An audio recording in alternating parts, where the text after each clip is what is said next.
আপনি ঢুকেন ঢুকেন।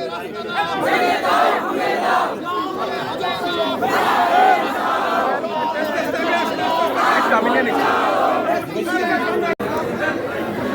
দেশের স্বার্থে, সংগঠনের স্বার্থে, জনগণের স্বার্থে একটি শান্তিপূর্ণ আইন যদি এই অঙ্গনে ফ্যাসিস্টের স্বৈরাচারীরা মাথা তারা দিয়ে ওঠে, তাহলে সমন্তরকে নিয়ে ইশারায় কাফি। আপনারা বুঝে নেবেন আপনাদের পরিণতি কি হবে। এখনো টুকটাক এদিকে সেদিক ঘোরাফেরা করছেন, আমরা কিন্তু সমস্ত খবর রাখি।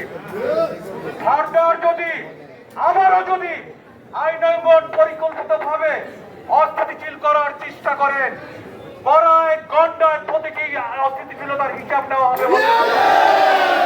আপনারা সবাই এখানে উপস্থিত প্রতিটি ভাই বোন, আমরা একসাথে রাজপথে ব্রিটিশ শাসনের বিরুদ্ধে সংগ্রাম করেছি। আমরা এই ব্রিটিশ শাসনের পুলিশ বাহিনী দ্বারা নির্যাতিত হয়েছি।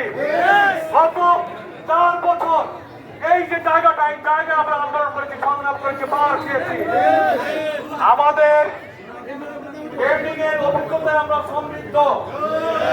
আমরা রাজপথে আগেও ছিলাম, এখনো থাকবো দেশ নায়ক জনাব তারেক রহমানের একজন অদম্য প্রহরী সৈনিক হিসাবে। যখনই দেখবো দেশের বিরুদ্ধে ষড়যন্ত্র হচ্ছে, যখনই দেখবো আইন অঙ্গনের ষড়যন্ত্র হচ্ছে, আমরা সবাই ঐক্যবদ্ধ ভাবে ঝাঁপিয়ে পড়ে সেই ষড়যন্ত্র মোকাবেলা করবো। আপনারা সবাই রাখি তো? দেশ নায়ক জনাব তারেক রহমান জিন্দাবাদ।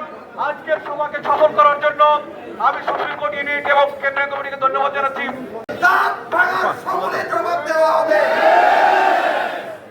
আমরা অতীতে যেমন সুসংগঠিত ছিলাম, বর্তমানে আরো বেশি আমরা সুসংগঠিত হয়েছি দলের স্বার্থে। ধন্যবাদ সবাইকে। এবং আজকের প্রোগ্রাম এখানে শেষ করছি। পাশাপাশি বলতে চাই আজকে